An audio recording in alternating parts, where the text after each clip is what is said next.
Orang yang kesedap makanan, keselak, dan itu kan pasti kalau nggak minum mati. Sementara nggak ada minuman kecuali khamr. Dia boleh minum khamr untuk mendorong yang menutup.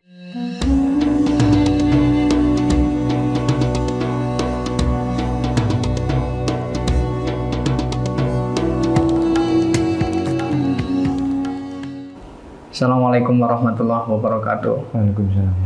Insyaallah sebuah hari yang indah ini teman-teman.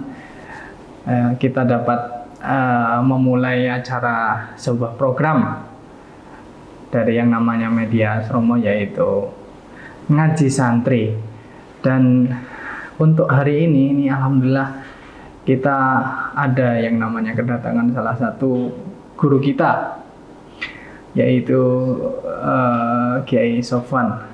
Ustaz, sehat Ustaz? Alhamdulillah, sehat. Insyaallah. Ketika yang namanya beliau ini, kalau yang namanya sehat itu membuat santrinya bunga, gurunya sehat itu melihat yang namanya santrinya melihat gurunya dapat yang namanya memberikan ilmunya lebih, dapat yang namanya menyalurkan, menyebarkan kebaikan, seperti itu. Ini di depan saya ada Kiai Sofwan. Beliau ini asalnya dari Brebes. Dari mana? Brebes, Brebes. Ustaz? Brebes. Masya Allah, dari Brebes. Brebes. Dan di Pondok Mufidah Santri Asroma ini sudah cukup lama, Ustaz, ya? Dari tahun berapa, Ustaz? 8 tahun jalan. Oh, 8 tahun jalan. Bukan waktu yang Sebentar. Bukan waktu yang sebentar, ya? Ya, lumayan. Iya, insya Allah. Jadi Kiai Sofwan ini adalah salah satu guru yang santri bisa dibilang itu menjadikan beliau ini salah satu referensi ilmu-ilmu syariah kalau yang ada di pondok. Jadi kalau lagi santri bertanya, Kiai Sofwan pasti menjawab seperti itu. Sofwan, Iya. ya. Ini sebelum kita mulai berbincang-bincang agak jauh ini, Ustaz, ini kiranya boleh nggak ini? Yes. Saya bertanya ini mungkin sedikit sekelumit, mungkin dulu sebelum menjadi guru itu dulu waktu yang namanya mudanya atau yang namanya ketika masa-masa mencari ilmunya itu di mana, terus ada kesan-kesannya gitu, Ustaz. Bisa sedikit diceritakan ini ke teman-teman. Ya, terima kasih. Jadi tahun 94 saya keluar dari SD, kemudian 2 tahun tafakuh di Madrasah Salafiyah di Brebes. Setelah 2 tahun itu saya belajar agama. 96 awal Maret saya ke Kediri, Jawa Timur, di pesantren Hidayatul Tulab. Hidayatul Tulab, Hidayatul Tulab, ya. Di Kediri, berarti Kediri. di timur sana, Ustaz, ya? Timur, Oh, itu iya. di kaki bukit Gunung Wilis, ya. Gunung Wilis. Ya, di bawah Iya. pengasuhan Kiai Ahmad Yasin almarhum. Beliau adalah salah satu ahli fikih NU, bahkan sempat menjabat sebagai Lajnah Masul Masail. Beliau salah satu guru yang paling saya kagumi dalam bidang fikih, dan pondoknya pun disebut pondok takhasus fikih, usul fikih, dan tentunya tasawuf juga. Setelah itu 9 tahun saya lulus, alhamdulillah. Dikatakan lulusan terbaik katanya. Oh. Lulusan yang dengan nilai 9 ke atas itu, Masya Allah. di bidang usul fikih dan fikih. Dan setelah itu saya pulang ke rumah 2005-2006 mengabdi di madrasah di kampung. 2007 saya pesantren lagi, ngambil ilmu Quran di Batang, Pekalongan. Oh, Di gitu. bawah pengasuhan Kiai Abdul Qadir.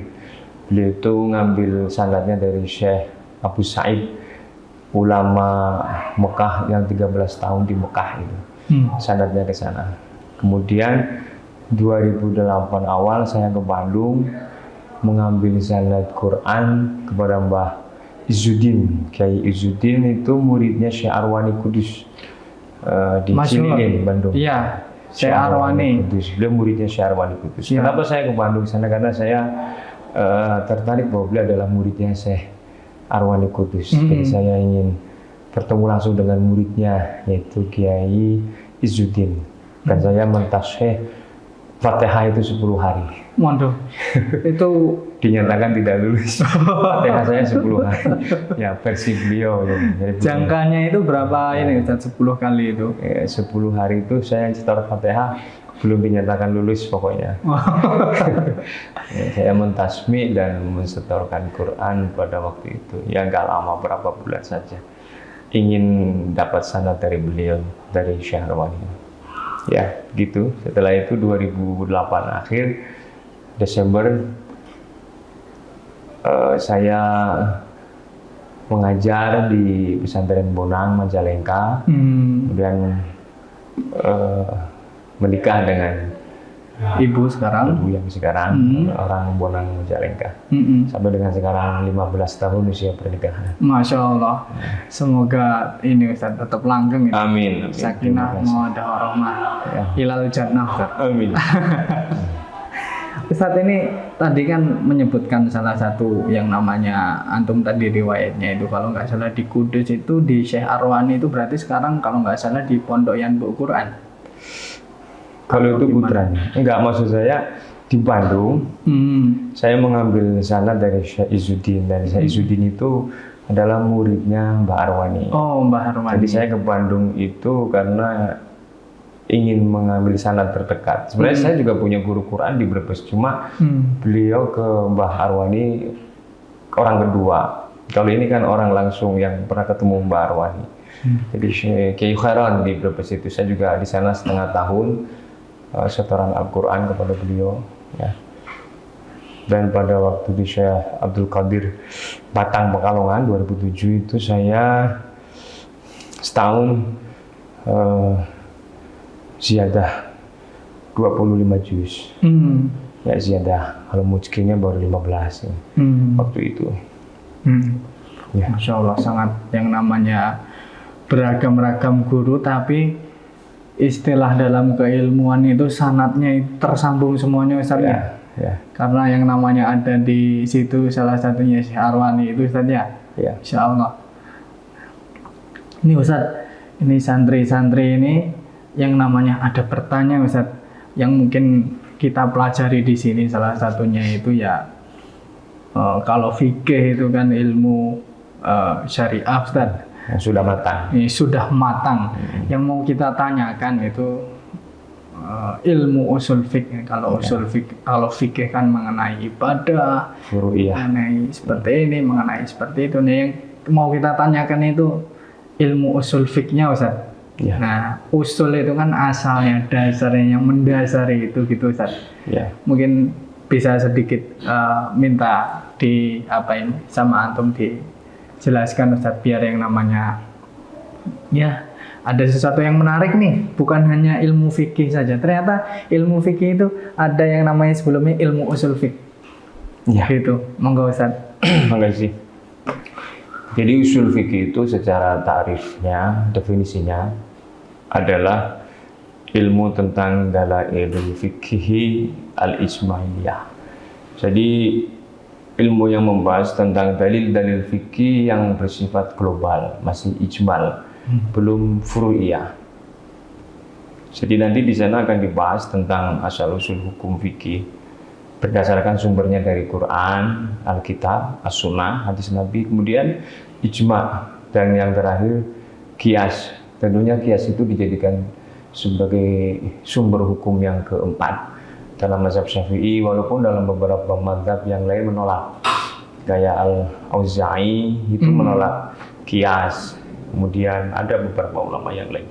Abu Hanifah termasuk mendukung bahwa kias itu bisa dibuat hukum. Kias itu adalah menganalogkan atau mensamakan satu hukum yang ada dalam Quran, istilah yang punya titik persamaan. Jadi secara kesimpulan bahwa ilmu usul fikih itu lebih pada penekanan logika. Jadi orang yang benar-benar menguasai usul fikih itu dipastikan dia sangat mampu memahami fikih, ya, sangat memahami fikih, dan dia paham sumber-sumbernya asal suatu hukum. Ya.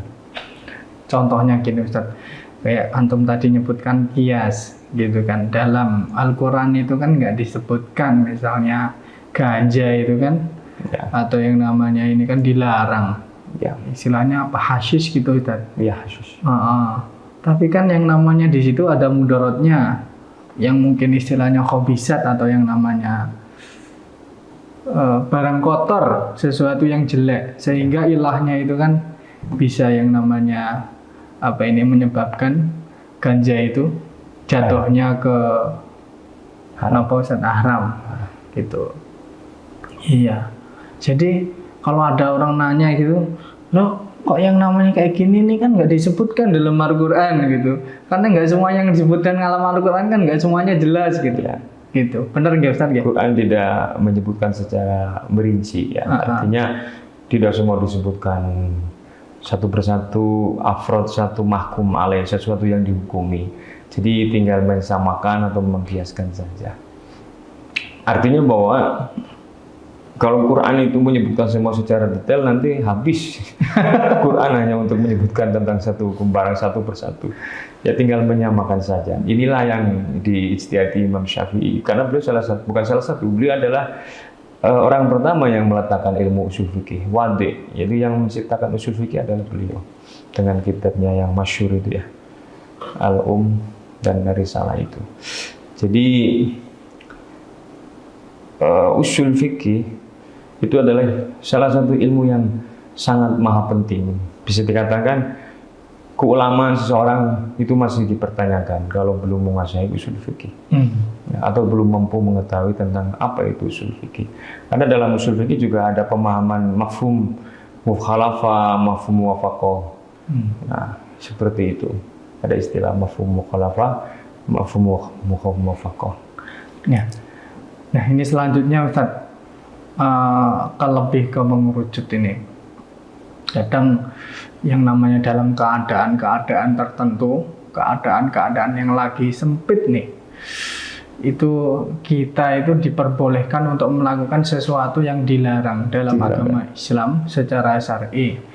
Ini contohnya itu kalau misalnya kita di tengah hutan, Ustaz, ya, di tengah hutan udah yang namanya kelaparan, nggak nemu apa ini segala macam buat dimakan, depan kita ini ada ular ini, misalnya ada ular itu, artinya ular itu boleh kita bunuh, boleh kita yang namanya makan, boleh kita yang namanya bakar untuk dimakan, cuman ada syarat-syarat tertentu. Itu salah satunya kalau tidak salah dibahas dalam ilmu usul fiqh itu. Salah satu kaidahnya yang mau kita tanyakan di sini Ustaz, itu ad-daruratu tubihul makhturat, itu pripun Ustaz? Monggo bisa di Itu sumber dalil asalnya atau sumber pokoknya adalah nas Nabi, la bororo wala tiro. Artinya lebih menegaskan dari kata itu oleh ulama dipahami ad-dararu yuzal. Itu kaidah fikih yang keempat, bahwa setiap madarat itu harus dihilangkan. Kemudian dari cabangan kaidah itu, anakan dari kaidah ad-dararu yuzalu adalah ad-daruratu tubihul mahdhurat, bahwa setiap darurat akan membolehkan perkara yang dilarang. Ini pengertiannya selama syaratnya ada. Jadi syarat yang paling penting adalah darurat itu tidak lebih rendah. Harusnya dia daruratnya itu lebih tinggi dari yang dilarang. Maka pengertiannya ketika orang kalau tidak makan mati, sedangkan yang dimakan itu haram, menjaga nyawa itu jauh lebih penting daripada menabrak makanan yang haram. Maka di sini agama membolehkan untuk makan barang yang haram. Di Quran sendiri kan dikatakan faman dzurra ghairu baghin wala ismal adin wala isma'il. Di sini fikih juga berbeda. Usulnya Syafi'i adalah ghairu baghin wala adil, tidak menentang dan tidak melampaui batas. Jadi ada muqaddar. Artinya bahwa dibolehkannya orang makan barang haram itu sebatas untuk supaya dia hidup. Artinya kalau sepotong dua potong dia sudah sehat lagi, Bisa hidup. sudah cukup. Tidak boleh diteruskan sampai habis. Kalau Maliki tidak, ya boleh seterusnya sampai kenyang. Nah, ini makan babi itu, kalau orang nggak makan babi mati karena nggak ada makanan lagi. Kalau Syafi'i yang penting satu potong dua potong dia sudah hidup, sudah bisa berdiri, sudah bisa bahasa orang najak-jak, ya sudah tidak boleh lagi. Ya yang namanya ya Untuk menutup keluarnya ruh. Ya. Tapi kalau Maliki lain, karena dibolehkan ya bebas. Sampai kenyang pun nggak masalah. Kalau Syafi'i tidak boleh sampai kenyang. Yang penting nyawa. Termasuk diantaranya lagi orang yang kesedap makanan, keselak, dan itu kan pasti kalau nggak minum mati. Sementara nggak ada minuman kecuali khamr. Dia boleh minum khamr untuk mendorong yang menutup tenggorokan itu. Kalau enggak itu kan dia mati. bisa mati gitu. Dia bisa mati, keselak gitu kan. Keselak. Ada kedong-dong misalnya, dan nggak ada minuman kecuali khamr gitu. Boleh, selama itu untuk mendorong saja. Kalau suruh dorong, ya jangan diteruskan. Jangan diteruskan. Gitu. Jadi ada batasannya di mazhab Syafi'i. Di madzhab Syafi'i. Kalau Maliki enggak, berbeda.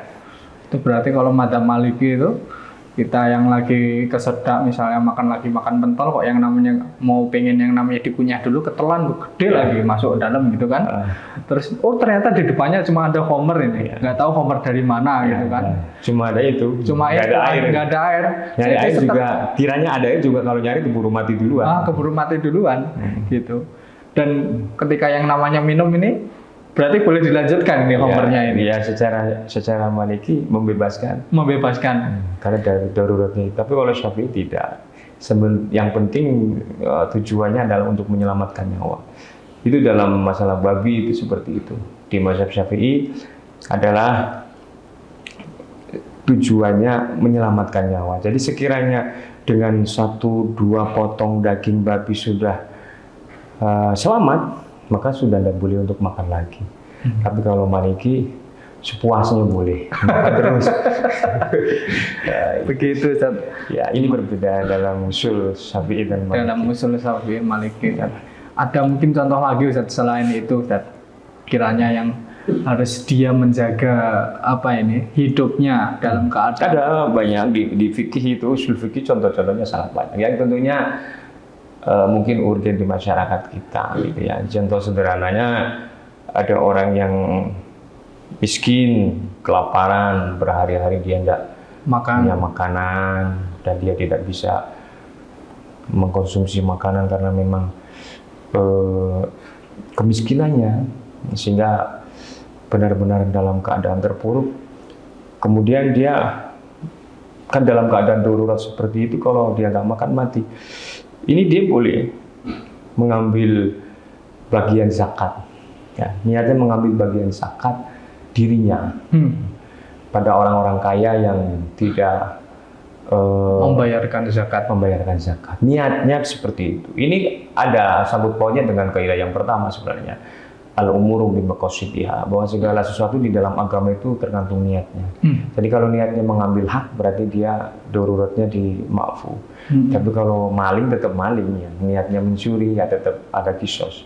Tapi kalau niatnya mengambil haknya, yaitu berarti dia tidak kisos. Dan itu memang juga membolehkan dia untuk mengambil itu ya kondisi kelaparan itu, kondisi darurat itu. Ustaz, ini yang terakhir Ustaz ini kayaknya. Kalau yang namanya pengemis itu Ustaz, ya pengemis di jalan itu kan banyak yang mohon maaf ini, yang tidak bisa yang namanya bisa berdiri, tidak bisa melakukan aktivitas yang mungkin seperti orang normal gitu Ustaz, sehingga mungkin dia hanya bisa yang namanya meminta-minta seperti itu kan. Kalau dalam agama sendiri itu untuk yang namanya meminta-minta itu dilarang, cuman ada catatannya untuk yang namanya menyambung hidupnya, bukan untuk menjadi kaya. Itu gimana Ustaz? Ya, memang di dalam bahasa agama itu ada bahwa orang siapa yang meminta-minta untuk memperkaya diri, maka dia sebenarnya sedang mengumpulkan api neraka. Iya, sedang seperti itu, memperbanyak, Ustaz. seperti itu hadisnya ya, kurang lebih artinya begitu. Jadi dia seperti memperbanyak api neraka. Ini tentunya adalah pengemis yang dijadikan untuk memperkaya diri, dan ini fenomena yang sangat banyak ya. Kan puntennya nggak usah menyebutkan, kita di daerah tertentu ya, di Brebes juga ada kan satu desa yang profesinya mengemis dan ternyata rumahnya berlantai 2. Rumahnya sangat megah. Dan kadang-kadang melakukan penipuan dengan mencacatkan fisiknya, pura-pura sakit apa. Tapi kalau meminta itu untuk sekedar makan hari itu, insya Allah tidak masalah. Artinya orang-orang yang memang sudah sangat lemah, tidak mampu bekerja, dan dia minta sekedar untuk menyambung hidupnya, itu tidak masalah. Itu diperbolehkan. Dalam dunia tasawuf juga ada seperti itu. Di sufi itu ada istilah begini. Jadi orang sufi itu ada 3 golongan. Ada yang dia itu meminta, ada yang tidak meminta, tapi kalau diberi dia nerima. Kemudian ada yang tidak pernah meminta dan kalau diberi tidak menerima. Itu orang-orang sufi itu. Jadi ada orang-orang sufi yang memang pekerjaannya meminta tapi sekedar untuk makan hari itu. Karena hidupnya tiap hari ibadah, tidak bekerja. Mungkin tersalah contoh dalam sejarah Islam pertama adalah Al-Sufah itu ya. Al-Sufah. Yang ada 300 orang di emperan Masjid Madinah Nabawi itu. Yang minta-minta Ya itu dijamin Rasul, dan Rasul yang minta-minta. Rasul yang meminta untuk mereka. Iya, Dan iya. kadang-kadang mereka juga minta kepada orang-orang Islam yang kaya sekedar untuk makan saja, Iya. bukan untuk memperkaya diri. Dan mereka sampai tidak berkeluarga ya karena tidak ada kemampuan untuk berkeluarga. Mereka hanya berdoa, ibadah. Itu Al-Sufah. Jadi boleh meminta, itu boleh kalau sekedar untuk menyambung hidup pada hari itu. Ya. Tidak ada istilah untuk kelebihan besok hari, seminggu kemudian. Jadi kalau fenomena yang sekarang itu sudah dilarang oleh agama jelas.